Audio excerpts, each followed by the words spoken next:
Hello students. So now your work energy power is going on, but still let's have a revision on the chapter that is motion, right? So already you have learnt about these things. Once again, I am to recapitulate the things like you already know what is distance, right? In motion, you already know what is displacement, right? You already know what is speed. You know already velocity. You also know what is acceleration, and already you know equation of motion, right? Equations of motion, you have derived all those things, and you have a little bit idea about graphs also. Okay, so these are the things that you have already learned in class 9th. Okay, so now the thing is that let I will be asking you about while deriving equations of motion, you would have an idea about two words like slope and area. You are having idea about this two words, slope and area. Let I will be saying you, this is distance time graph, right? This is distance and this is time graph. So slope of distance time graph gives what? Student, slope of distance time graph gives what? You know sir, distance by time, that is speed, right? Similarly, slope of displacement time graph, displacement by time, that gives what student? Sir, velocity, correct? Vector and Velocity. scalar and vector, you know. A physical quantity which is having only magnitude is known as scalar. A physical quantity which is having both magnitude and direction is known as vector, right? So see here, this is slope of displacement time. Like that, slope of speed time, if I will say slope of speed and time. So that is speed by time, that is equal to, there is no slope of speed time graph. You can take it as velocity, right? Slope of velocity time graph. So you can take velocity time graph as acceleration. Okay, student, understood? You are having idea about slope of distance time, displacement time, and velocity time, right? So let's go to, right, there is a figure like this. It's given speed, Sir. right? It's given Okay, sir. and let the particular graph is somehow like this, correct? And you have learnt about graph, right? So anything, if it is a trapezium or it can be divided into a triangle, this is also one triangle, this is one rectangle, right? Whatever, if you are going to find the area of this graph, anyhow, if I'm saying about triangle, let I'm saying about triangle, right? If this is the height, if this is the base, then what is the area of triangle? That's a half into base into height, right? Half into base into height, correct है ना? ठीक है, देखो यहाँ पर just see. If I'll be saying you, there is a rectangle, right? This is length and this is breadth.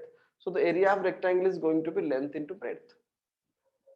If I'll be saying you about trapezium, you know about trapezium, this is the height, this is sum of parallel sides. If I'll be going for area, then you know that is half into height into sum of parallel sides.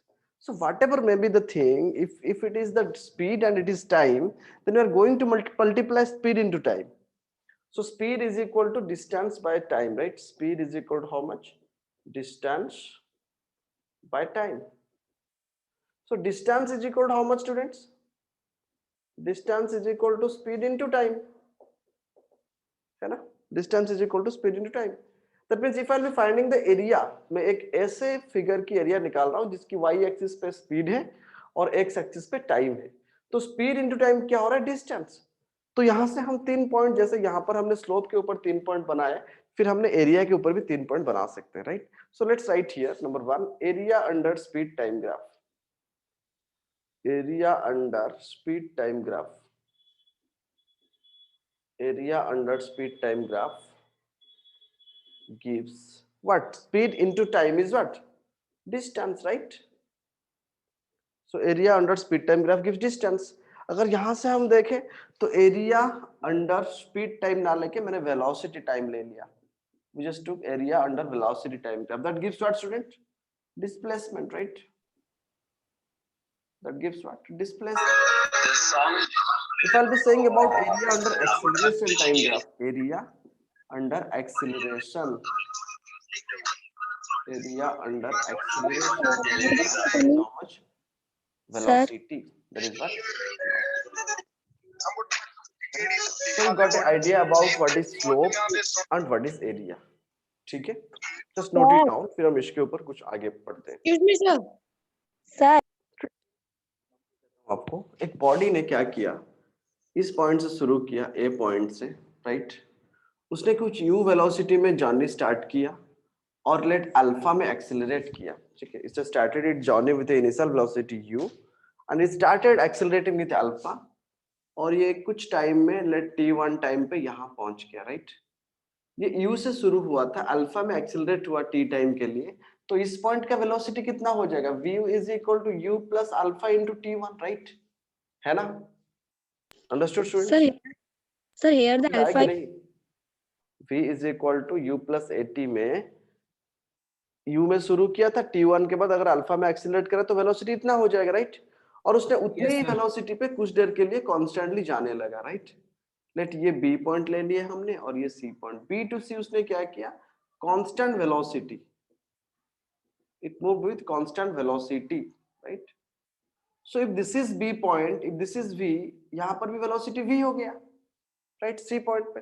फिर उसने क्या किया, और वो t2 time के लिए मान के चलो फॉर t2 टाइम, देन उसने t3 टाइम, मतलब मैं जो ये t1 बोल रहा हूं ना, यहां से यहां तक का टाइम t1 है, राइट, यहां से यहां तक का टाइम t2 है, और यहां से यहां तक का टाइम t3 है, right. This is the time t1 के लिए अल्फा, t2 के लिए, मतलब t1 के लिए एक्सीलरेट किया, फिर t2 के लिए उसने कांस्टेंट वेलोसिटी में गया, फिर t3 के लिए।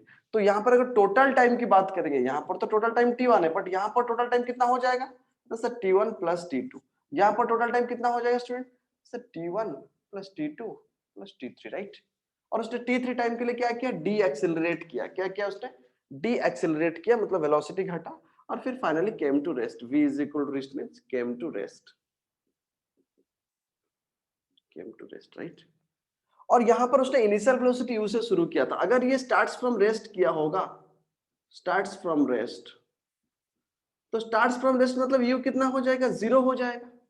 तो u अगर जीरो हो गया तो यहाँ पर वेलोसिटी कितना हो जाएगा ना sir, alpha t1, right, understood. तो इसको अगर मैं ग्राफिकली रिप्रेजेंट करूंगा, if I be going graphically representing the velocity time graph, velocity time graph of the whole motion, तो बॉडी ने यहां से शुरू किया, ठीक है, तो यहाँ पर जीरो, टाइम जीरो में u भी जीरो है, और उसने एक्सेलरेट किया, कितने टाइम के लिए एक्सेलरेट किया,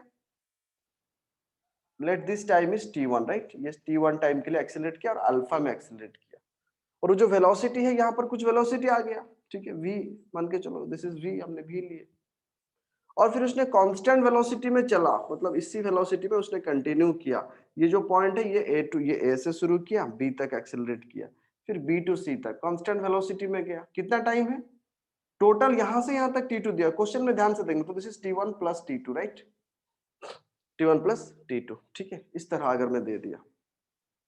नेक्स्ट, फिर उसने c2d में क्या किया, उसने इस पॉइंट का नाम d दे दो, तो c2d उसने क्या किया, डी एक्सेलरेट किया, है ना, इट जस्ट डी एक्सेलरेटेड, कितने में, बीटा में डी एक्सेलरेट किया, और टाइम कितना है, t1 plus t2 plus t3, right, क्योंकि यहां से यहां तक का टाइम t1 है, यहां से यहां तक का टाइम t2 है, तो टोटल टाइम हो गया t1 प्लस t2, और फिर डी एक्सेलरेट करने का टाइम है t3, तो t1 प्लस t2, मतलब यहां पर अगर लिखूं तो t3 लिखूं, बट टोटल टाइम क्या है, t1 plus t2 plus t3।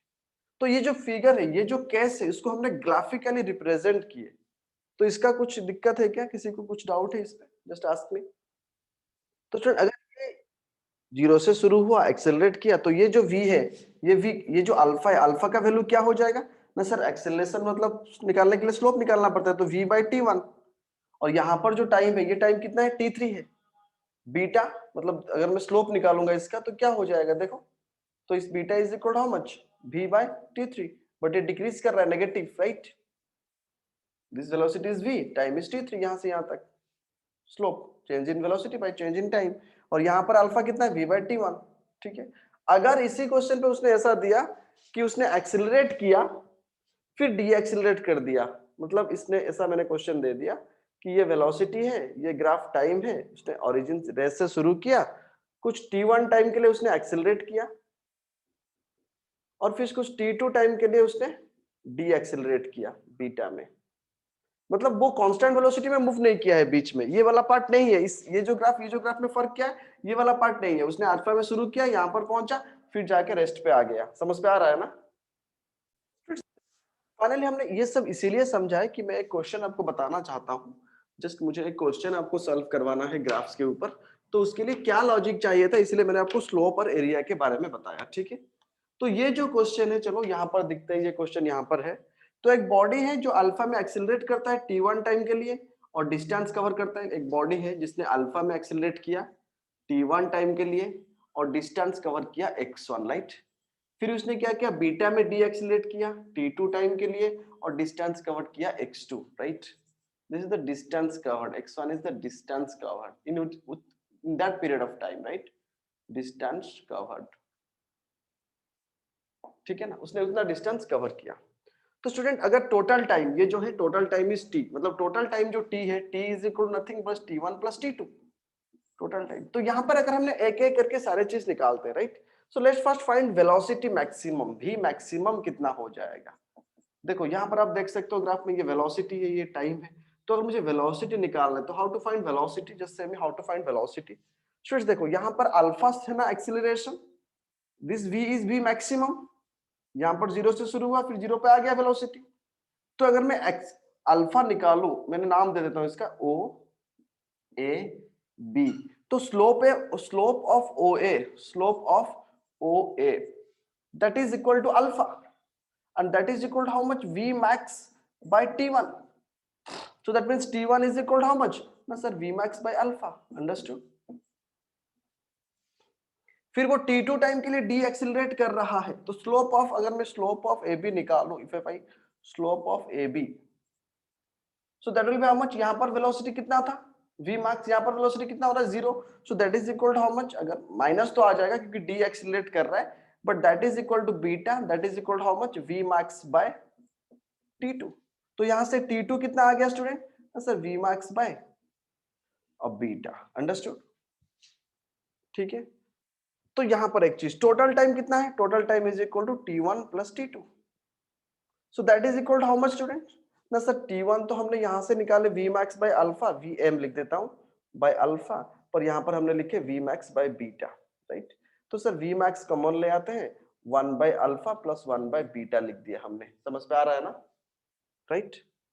तो यहाँ पर अगर थोड़ा सा सॉल्व करें, अगर हमें v मैक्सिमम निकालना है, तो v maximum is equal to क्या हो जाएगा, देखो यहाँ पर अगर मैं इसको थोड़ा सॉल्व कर दूं, तो vm इंटू ऊपर में रह जाएगा alpha plus beta divided by नीचे में क्या हो जाएगा, अल्फा इंटू बीटा हो जाएगा, एलसीएम कर दिया हमने, right. This is vm is equal to alpha into beta by alpha, alpha plus beta by alpha into beta. तो v मैक्स जब निकालेंगे तो क्या हो जाएगा, देखो अल्फा बीटा ऊपर चला गया, alpha beta divided by alpha plus beta into v max को रखे उसको ऊपर ले लिया और t था वहां पर, so this will be the expression for v max ना, right. This is going to be the expression for v max, just see here, is that clear, alpha into beta by alpha plus beta into t, so that is going to be the expression for v max.